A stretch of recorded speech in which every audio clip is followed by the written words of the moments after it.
so here you go. This program is part of World War I in America, a 2-year national initiative of the Library of Americas, presented in partnership with the Gilderman-Lehrman Institute of American History, the National World War I Museum and Memorial, and other organizations with generous support from the National Endowment of the Humanities, period. So I did my duty. World War I, the Great War, the war to end all wars. We have two speakers tonight. One who, and these are very unenviable positions that I put these two guys in, because they have about 40 minutes to talk about their portion of World War I. John Corbally is going to lead us off. He is going to be taking the European perspective on the war. The Europeans were at it for a much longer period of time than the Americans. And basically, each country had its own way of looking at that conflict. So I have no idea how he's going to do this, but I admire the courage. John Futini is going to handle the First World War from the American perspective. I have asked both of them to concentrate, if our exhibition is about the personal side of war and conflict, I've asked them to kind of look at their talk tonight from that same perspective. So I think we'll be hearing less about battles and generals and more about the personal parts of this. John and I had a very nice conversation in his office over at DVC about this very same thing. So let me introduce our speakers tonight. John Corbally is going to lead us off. John is an assistant professor of history at DVC, Diablo Valley College. He comes to DVC via 5 years at Stanford, 3 years at Cal Berkeley. I have no idea how you worked that one out. But you're here. His specialty is world history. His PhD is in imperial history. And so I would very much like to introduce and thanks for coming also out on a terrible night like this. John Corbally, please. Hello? Hello? Good. Does this raise? I guess I could have asked this well. Can you hear me without the mic? Do you need the mic? Yes. You do. Hello. Okay. I'm going to have to lean down. So, thank you all for coming out. It's a miserable night for you guys. I love the weather. But one thing I want to start off with, in addition to what Dan just said, is that it's not interesting to a historian to recite facts to a group of people who are well-versed in World War I or who aren't. What's interesting to a historian is to talk about the different perspectives on World War I, the memory of it, the imagination of it. Because, as many of you probably know, we don't really know what happened in history. We know a lot of things did happen in history. But when you go back 100 years, you're talking about many perspectives on events that weren't necessarily witnessed by that many people.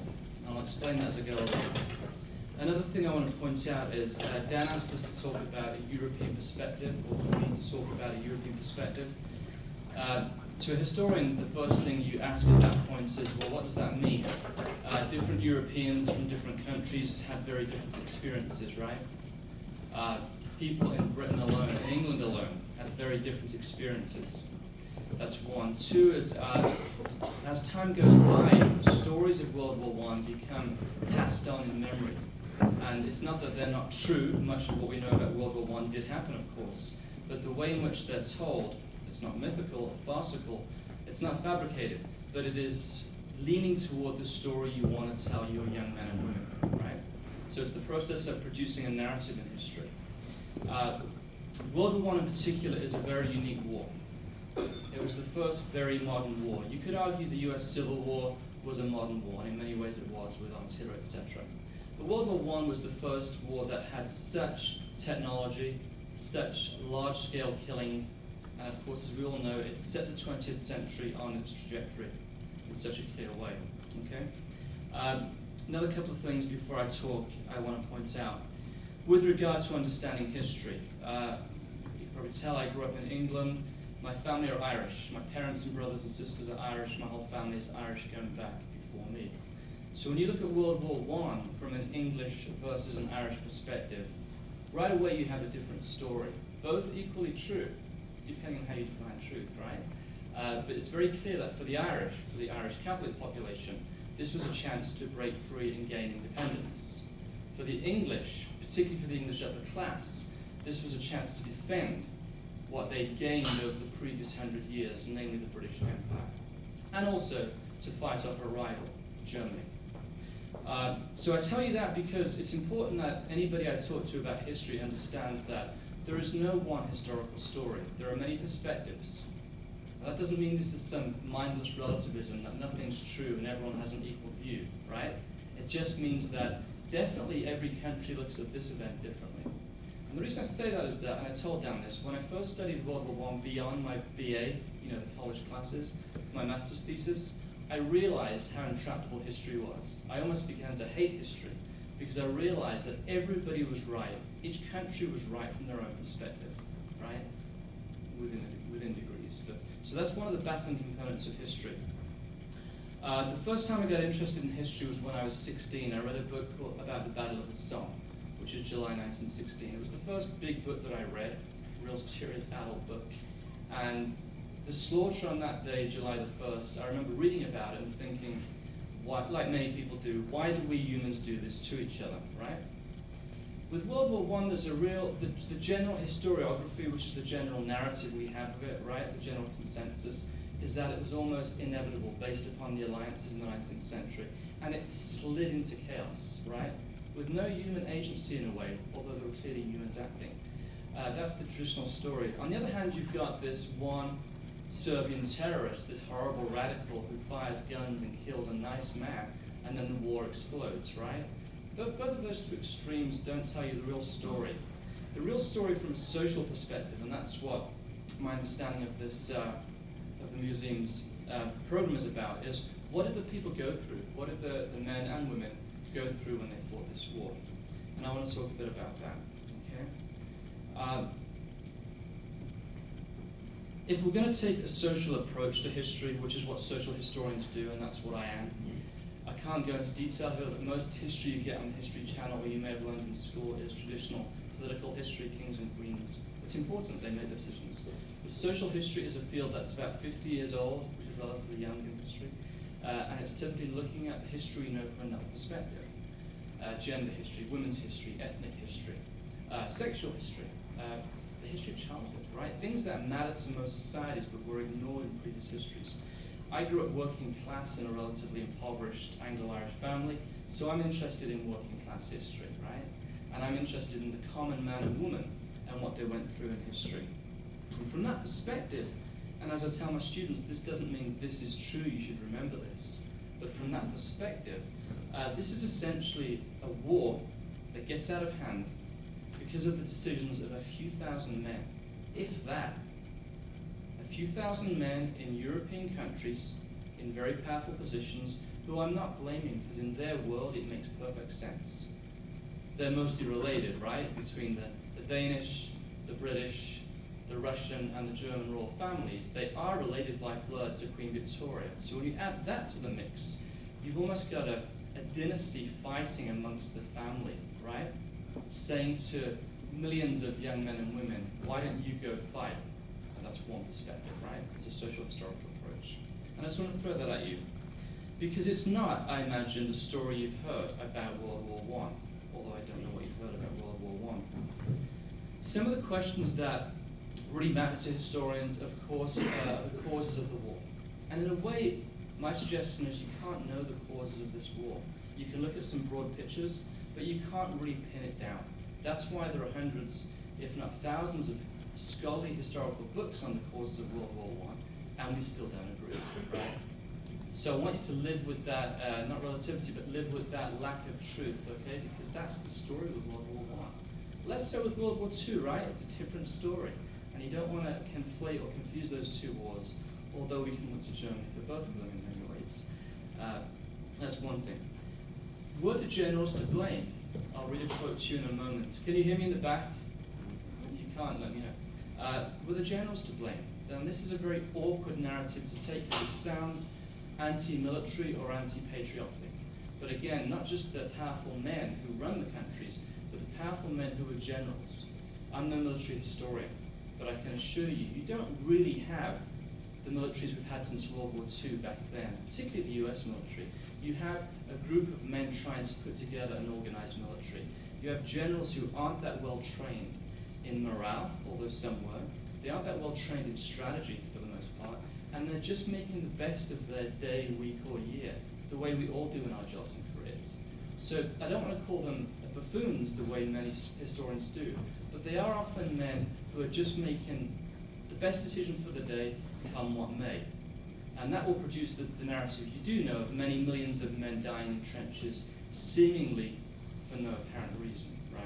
Trench warfare for the first 3 years of the war, no land is gained, it's back and forth, it almost seems pointless. So are the generals to blame? Another question that matters, I think, to a social historian is, and this is tough, what's the psychological impact of the war after the war?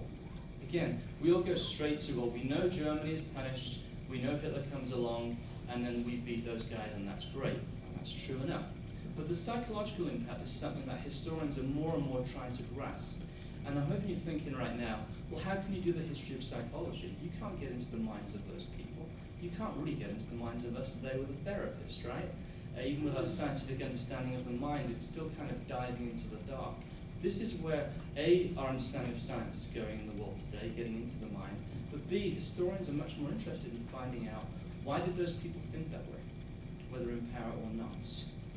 Another question I want you to think about is, what kind of support did the war have in each nation, whether it be Britain, France, Germany, Russia, Italy?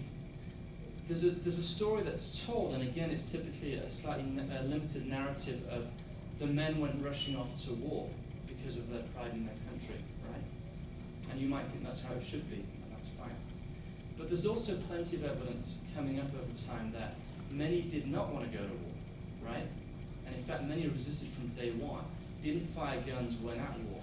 They were basically doing what they were told, which brings up some fascinating questions for a social historian of conformity, obedience, and discipline, okay? The point there being, we think of those men as having choices, right? Like our army today is a volunteer army, right?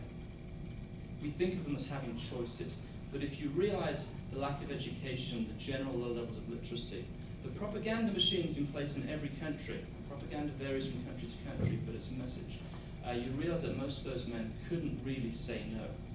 Add to that the poverty at home for most working class men, right? It sounds like quite an adventure. I'm going to go see France or Holland. Let's just see what happens. Cohort flow, right? That's the term for why many young men go to war today. You follow your cohorts, you follow your buddies. So I want to throw that at you.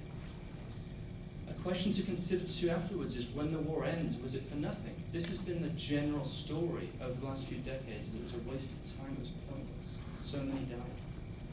And that's still arguable. But another perspective is, as you probably understand in this room, I think, this was a war for liberal democracy, right?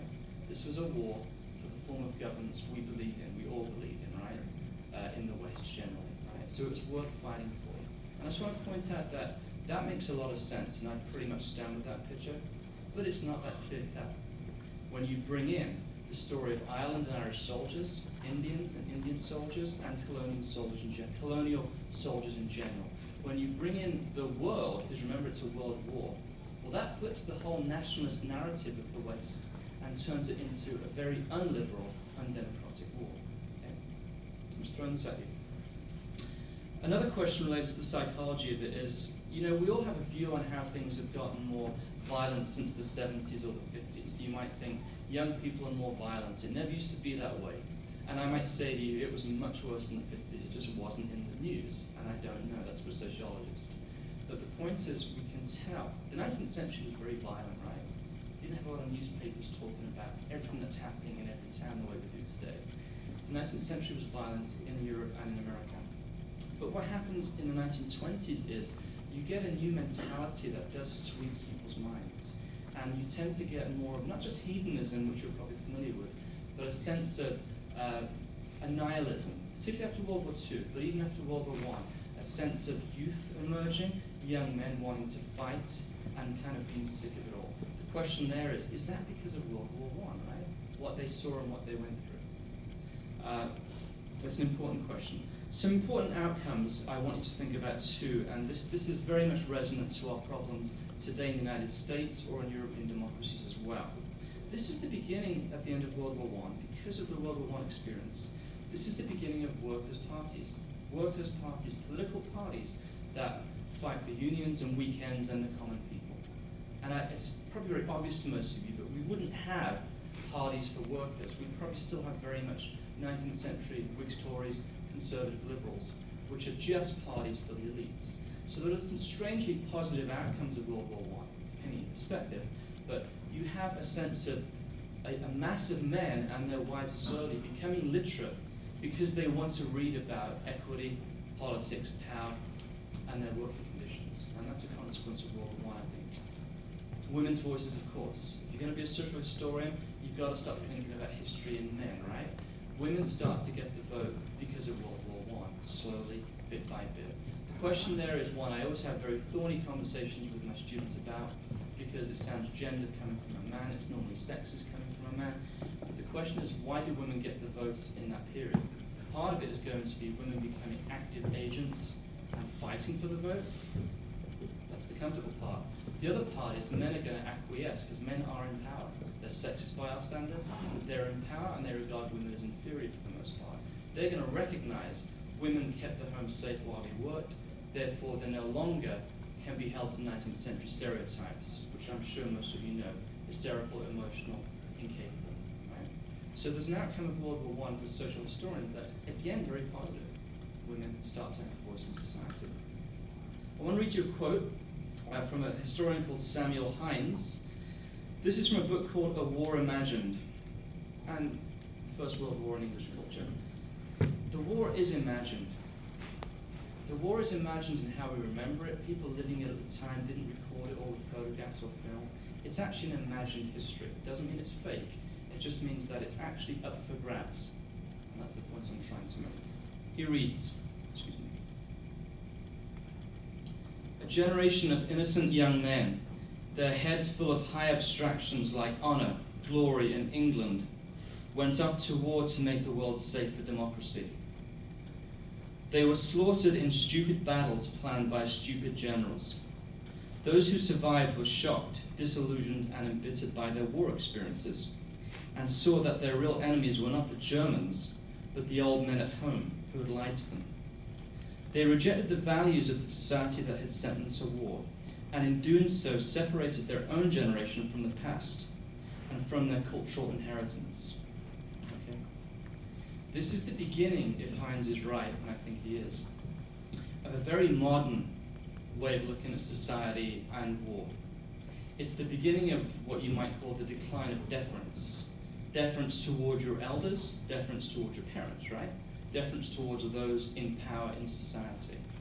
And arguably, according to Hines, and I agree, it's because of what the average working people thought they were put through. That's the survivors, right, not the dead. So this is a rebellion, this is a revolution in European culture, not the typical type, but it's overturning society in a way that is inconceivable, I think, to us in the last 50 years. Secondly, separated from the generations above them, but also from their cultural inheritance. It's very natural to assume that there has always been England, there is England now, and there always will be. Likewise with France or the United States. But for a historian, it's much more stuttered and fragmented and painful than that. It's much more, this England changes into this England and then this one, and it keeps happening that way. And anybody who gets older, and we all get older, right? And I'm becoming middle-aged, you can't help but find that a problem because it's a new England in this case, or a new America in this case. So what I'm saying here is that, you know, most of the audience here is a bit older, although it's great to see lots of young people. We know their version of America and the world is different to ours. Junctures like world wars, World War I in particular, started that process or increased the pace of it, that process being change, reform, revolution of a sort, particularly cultural revolution. Okay? So there's a couple of things I want to talk about, 5 main points. And this is hard to get at. And I want to be blunt with you. Again, we don't really know how the average man or soldier coped with war or what they went through. We have more memoirs and diaries and photos from this war than any war before, right? So this is the beginning of 20th century history, some good primary sources, many perspectives. This is really when you get a sense of what might have actually been happening. But even with that, and I keep repeating this point, if you go into the archives, if you study all the books on it, it's a bit bewildering. No truth comes out of it. No simple story you can just tell your kids. Just these fragmented, multiple perspectives. One of the questions is, how did soldiers cope with going to war?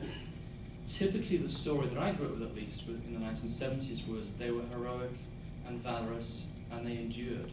And I think that's still the general truth, right? But it doesn't mean it's the only story. Many, many soldiers did what I think most of us, particularly those who've never served in the military, would do. They were petrified, they cried, they wet their pants. They hated most moments of it. And they were willing to die at any moment, because once you're there, particularly in World War I, you don't want to be thinking Iraq, Afghanistan, or even Vietnam at this, right? You've got to be thinking of this war. You get to a point where you think death is better than this, right? And I'll talk a bit more about that down the road. This is the first war where people start to, because of the technology, go through shell shock, PTSD, right? Very familiar terms to us now. It's not only that they go through it because of the technology, right? I mean, munitions, early tanks, early planes. It's also that it's diagnosed. You have doctors, scholars. You have people actually figuring out that there might be something called shell shock or PTSD, right? So the soldiers that have this are getting treatment for the first time. I'm not trying to make it sunny or bright, but for the first time, government is actually looking at what is happening to our soldiers. And when they come back from the front in the 1920s, there are efforts to try and relieve the pain of soldiers. Right? Again, that's not some positive, except it is a fact that you start to get a sense of the consequences of war for veterans and for soldiers. And let's just broaden that, right? Today or then. It's not just about what the soldiers go through, because most, if not all, are going to come back to families, mothers, wives, daughters, male relationships, right? And this is something we're still working on clearly. How you help soldiers readapt to society after you've asked them to do that. World War I is the first time when the state, the government, right? Some of you will think the state should be involved in our lives. Some of you will think the state should keep out, right? But this is where the state starts becoming, the government starts becoming a big part of our life, right? Shaping opinions, providing healthcare, almost apologizing for the war if you survive. So the government is becoming involved in shaping early 20th century humans because of World War I. Another part of World War I, as far as coping with it, is without ever questioning the bravery of any soldier that went to World War I. There were mutinies, right? France, Germany, Russia, less so in Britain, definitely in Italy. There are many, many cases that weren't hidden from historians, but were basically not studied until recently, right? There are many cases of men in most of the armies from the beginning, let alone from 1917, from the beginning saying, why are we doing this? There were always protests. There were of course conscientious objectors in several countries, but they were a tiny minority and it didn't make sense to most people. But there were there were soldiers who mutinied, particularly after they'd spent a year at war. And I'm trying to read your knowledge of World War I here, but I'm assuming most of you know the basic story that it didn't seem to make much sense for the soldiers. Nothing was going on. It was this inane boredom with trench foot and rats. And boredom, for the younger people out there, is very, very, very difficult to deal with, right? Boredom is a lot worse than it sounds, particularly when you're away from home. That would be interspersed with, as I imagine you all know, intense savagery for a few hours, or maybe for a day. Think about the psychological effects of that. It's actually very hard to deal with. You know, we're creatures of habit, humans, so these young men are being asked to experience this boredom, playing cards maybe if you're lucky, and then go fight, and then go back to the border. Just that. And remember, Freud's ideas of psychology are just emerging at this point, but you're beginning to have people recognize how that can affect somebody's psyche, that boredom and that excitement. But there were mutinies. So coping with war. Secondly, I want to talk a bit about ideology, right? Ideology is a word that's difficult to define. You can think of it as a belief system, a set of views. It can be negative or natural. But in nearly all countries, there was an ideology that was sold to the soldiers, or told to the soldiers at least, that you're fighting for this reason. Right? And again, if you look at it from every country's perspective, they all have a just cause, right? There is no country, I mean even Germany in World War II, right? But there's no country in World War I that is saying, we're nasty rats and we're going to mess around with humanity, right? They are all saying we have to do this for the good of God, humanity, and our nation. Right? And that's baffling, especially to younger students of history. That's baffling because how can everybody be right? Ultimately, you choose your sides, and you choose your sides often based upon where you grew up, which is not that objective, even though it makes sense. There's always a belief in a cause. The British had an empire to defend. Germany was definitely threatening the British Empire, right? So young British men were going to fight to defend that empire, as you'd imagine they should. A broad historical question, a social historical question is, were they getting anything out of that empire? You might assume they were. Some were. Many weren't. They were getting cheap foods in many cases. But for the most part, empire was benefiting the upper classes and the status quo. So they were fighting for a cause, the British Empire, that didn't necessarily work to their benefit, although you could argue it did. Obviously, patriotism is a big part of the story, right? And again, if you don't historicize patriotism, you might think, particularly if you're patriotic today, you might think it's always been thus so, right? But it hasn't. Patriotism is a history, has a history, everything has a history. And it's created and produced. It's not necessarily right or wrong, good or bad, but the notion of patriotism, of your national identity, is being shaped in 1910 through to 1920.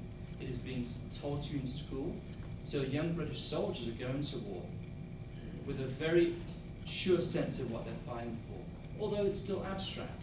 It's national identity, right? This is a new set of ideas.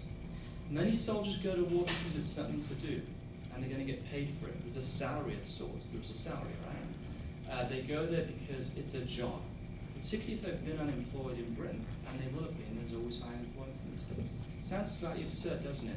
I'm just going to get some work. It'll be killing Germans, right? But many soldiers have that pragmatic decision away from the idealism of defending their country. Obviously, soldiers go to war because of pride. You can't say no once the war starts, particularly in 1914. So you can't say no. And that's definitely something that comes from above. There are different attitudes to the war between different countries, and I don't really want to say this because I have a British accent, but my family are Irish, so I'm not going to be pro-British. But the Industrial Revolution had basically prepared British men much more for drudgery and the machinations of warfare than other countries. They had been for decades now used to toiling and labouring and working with hard metal day and night. So weirdly enough, the process that makes Britain the most powerful country in the world in 1914, right, the wealthiest, is also the process that trains the men to go fight well. Right? Again, nothing subjective about that, just pointing that out. They're used to doing it. The other thing that's particular to Britain is, and this is, students struggle with this, there's an upper class, you see them in all the movies still, they're very rich, there's massive inequality, right? But there's also centuries of a reciprocity in British culture. There's a paternalism that works in Britain that you don't get in France and Germany. There's utter condescension to the plebs of France and Germany and Italy, for sure, compared to the British. So strangely enough, British soldiers feel like their cause is a bit more just than continental soldiers, because of the fact, to a degree, they feel like those who rule them are fairer, right? Can't make the case. What did soldiers do during the war, right? We always think, I just mentioned drudgery and then fighting, but this is many hours. This is, back and forth for several years. They played sports, right? They played soccer a lot, being a European sport. They played cards, right? They did have fun, and that's a very strange thing to say. There were times when you're with your buddies. I don't imagine there's one man in this room who doesn't have a drink with his buddies now and again, right? The younger men maybe down the road, but it's because there's a camaraderie there, right? And weirdly enough, you get that in warfare. And World War I provides it for extended periods. Right? So there's camaraderie. Music. You think music is always been music. Music is a history. Music is becoming the music scene that we all know since the 1920s, jazz and blues, etc. They're learning about new music styles. They're learning dances. They're dancing with each other, right? Because there's no women there. So they're doing things that are strangely fun, like a men's camp, as well as all the horrors of war. They play sports. Younger audience here, but I'll go with it anyway. Maybe I shouldn't. Let me just say that there is organised entertainment for the men, because wherever you have men by the thousand in the cities, there will be organised arrangements for them, right? Because there are diseases left, right, and centre. Okay? Like any soldier abroad, that's pretty much going to be part of it. The governments, all the militaries, make sure this is in place, right? Whether you think it's right or wrong, it's practical, right? If that makes sense. Another thing about the attitudes of the men during the war is, and I think this carries out through all wars, when they go there, they've got that mixture of ideas that I just mentioned. Patriotism, who knows, we'll see how it goes. Following my buddies. They're not thinking much, maybe, just cobalt flow, right? A job. But once you get there, and once you've seen your first action, right? Functionally, you're now annoyed, should we say. You're now annoyed, you have someone to hate. And if you've seen a buddy die, and you will pretty soon, right? You need to pay revenge. So it becomes personalized for the average soldier. Regardless of the big picture of history you've learned about in documentaries, it becomes personalized a week after they've been there, typically, right? Which is very natural, right? Who of us would go to war, see a friend get shot, and then say, well, we're all just men in different countries, let's get along, right? You're not going to do that. You can't wait to fight again. By the way, on that note, I forget the stat. Vast majority of soldiers don't fire their guns in World War I. They're petrified, they're not well trained, they're just in there in a melee, the likes of which few can ever understand unless they've seen it, and I haven't seen it. But we now have censored because of A, video games, and B, Hollywood movies, right? Movies bring you to it now. I forget the World War II one, Tom Hanks one, or the introduction should. What is it? And Brother? Yeah, so when they're arriving on the beach in World War II and you feel like you're getting shot at, I'm not sure if it's that one, but yeah, Saving Private Ryan, thank you. The intro to that was revolutionary because once and for all, we saw what you might be going through as a soldier, right? Prior to this technology, you romanticize war, right? You romanticize it because you've been taught to, and because even if you're not into war, it is romantic, strangely enough. Violence has its own history. Violence isn't always not fun. I grew up in industrial England. I can tell you all about violence. And again, it becomes part of a society and it becomes quite natural very quickly. A big part of 20th century history, early history, what time should I be done by, Dan? Maybe another 5-10 minutes. Okay, Time? yeah, that'll work. No, there's lots I'm not going to say, but that's probably pretty good. Individualism has a history.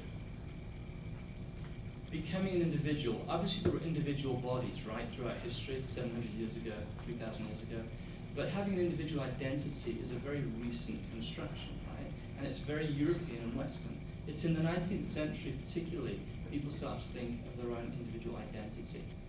What happens during World War I is that's actually taken away for a few years. It's stuttered. You lose your identity as an individual, you can't question your government for obvious reasons, and you become part of a division of a battalion, you become part of a country. And here's the strange part about that is we all like our individual identity, I think, but it's actually quite comforting to give that up, to be part of the crew, the society, the army, right?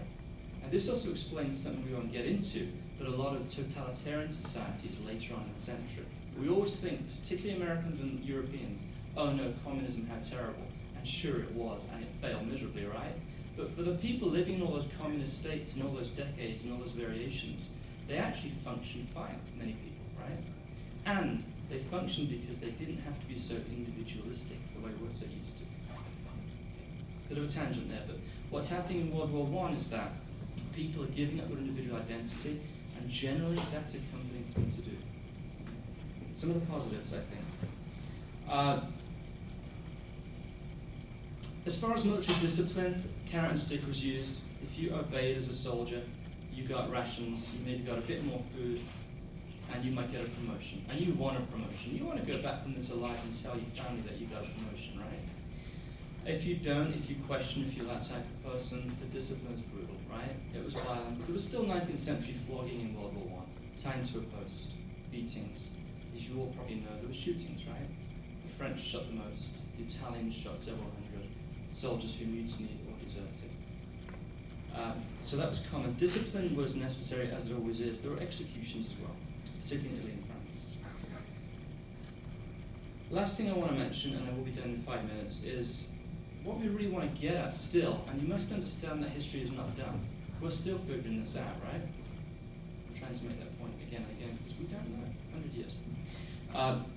One of the hardest things to get at then or now is, what did the soldiers believe, right? And that's kind of the question we're asking here is, they all believe different things, right? And they change their beliefs from month to month or year to year. It's not a very interesting history book, is it? Or lecture, but it's actually the most accurate way to describe it. A couple of things happen. Clearly, Christianity is the dominant faith in Western Europe, right? The Catholic, Protestant, Orthodox, but it's the dominant faith in 1914. This is the beginning of a large loss of faith in European culture. European culture is much more secular than American today, right? And it's because there's been a century of that happening. Many men give up on faith, feeling that, how could this happen if my faith is true, right? It's the increase of secularism in European culture, whether we like it or not, right? At the same time, predictably, right? Many men feel much more assured about their belief in God and His protecting them, right? Particularly if they survive and make it home, right? So there's also a path of increased faith and trusting God for Christian soldiers. So both of those happen. The only church that questioned the war were the Quakers, right? And the Quakers are always the ones that are kind of questioning slavery, questioning domestic violence. I'm not a Quaker, by the way, but they are the one set that I can see in history always kind of standing up above the national fray, and they do in World War I. But other than that, most preachers are preaching on national terms, right? Protestants or Catholic priests, I'm not criticizing them, they're humans of their time, but they're preaching, go kill Tommy, God wills it, right? And that's baffling to a social historian, or a world historian, right? So, what you've got is the churches, the institutions in Europe, as part of the war effort. And you don't have to know much about Jesus or Christianity to kind of question that historically, right? It's natural and functional short-term defend your country, but as far as the history of religion, it's slightly contradictory. Right? But again, they're humans, and there's no point criticizing people who died 100 years ago.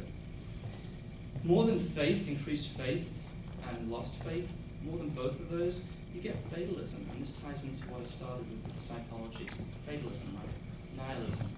You might think of it as rock and roll attitudes, punk rockers, I don't know. But that kind of modern mentality since the 60s of screw it all, excuse my language, but it's kind of a mentality that's become a norm, right or wrong.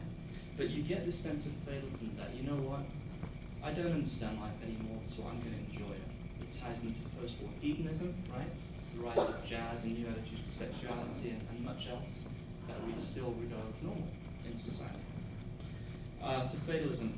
Last thing I'll say is that in the average daily life of the average soldier, again, most of you know this, but you're living in filth. You're living with lice. How many of us, some may have served, but how many of us have lived with lice? Scratching at you, biting at you, endlessly. Rats. You get used to rats actually pretty quickly, don't you? Some might know this. You're not scared of them anymore, but they're still rats. They still scrape your ankle, right? They're living with this daily, every day. They're living with what you're going through in high school there, and what we've all gone through in jobs. People you don't like right next to you. People criticizing you. People bullying you. You're at war. This is before we were teaching anti-bullying, right? This is men bullying each other every day, on top of the war effort, right? Obviously hunger. There are rations, there is food, but you're hungry most of the time. And I know that the older people in the room here will have experienced that more than I did as a kid, but most of the younger generation don't really know hunger, I think it's fair to say. Have a day hungry. It's worth it, right? I'm preaching now myself. Have a day hungry, and you will never moan about food again, right? These guys are hungry, which means, more to the point, their brain isn't functioning, they're not making good decisions, they're angry, they're lashing out in their violence, right? They kill each other sometimes. They smoke themselves to death, right? Smoking has a history. We know tobacco's history now, I think, but we didn't 30 years ago. Smoking has a history. Tobacco is being sold to the soldiers and they're smoking like maniacs. Now, I don't want to criticize anyone here who smokes. I don't, but most of my family always smoked. It makes you feel miserable most of the time. It doesn't make you feel good, right? Although I recognize the addiction and the need for it. So they're smoking on top of everything else. Someone's going to hate me for saying that. The last thing I think that matters, and I chose not to read a lot of letters to you tonight because you can find them online, and I think John might talk about some of it, is thousands and thousands of letters have been published from World War I, and they're worth reading because they kind of explain the 20th century. The British alone sent 2 billion letters back and forth to the island from Ponzi. 2 billion letters in the 1910s, right? That was the main response from the average soldier, is a desire to communicate and to be literate, right? Because when you write, you can prove your literacy, don't you? You have to. So the desire to communicate and to be more literate and express themselves is probably the most resonant thing for me, for those who survive. Because my own view is that the most important consequence of World War I, broadly speaking, was that more people started thinking critically, reading and writing, and asking what's going on. And regardless of how you feel politically or in any other elements of society, it's kind of hard to say we don't want literacy and individual thinking, right? It's so different to pre-World War I, what happens thereafter. Particularly in the West, which is what we're concerned with here, Western Europe and the United States. It's the beginning of a century of people yelling at each other, right? And we may not like that, we don't fight about politics or religion, right? But in fact, you're not yelling. If you're communicating, even if you're disagreeing, at least you're communicating. And that's the bastion of democracy for me. I think that's one of the strangest outcomes of this utterly horrific, vicious war, in which 10 million die, and then the Spanish flu knocks off another 20 million, right? There's no antibiotics yet. There's much else I had here to kind of go on about, but I'll leave it at that. And I just wanted to try and give you a sense of, A, the complexity of it.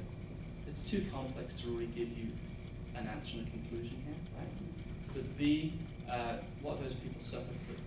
I think the big question 100 years later is, do we still think about what they go through? Those in war and those who come home. I don't think we do. Okay, thank you.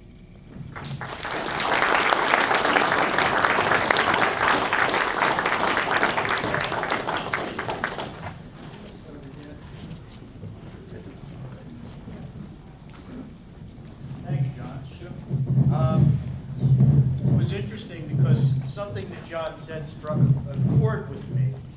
At the very back of our exhibition, there is a letter that you can go and hear and use your cell phone to actually hear it read to you.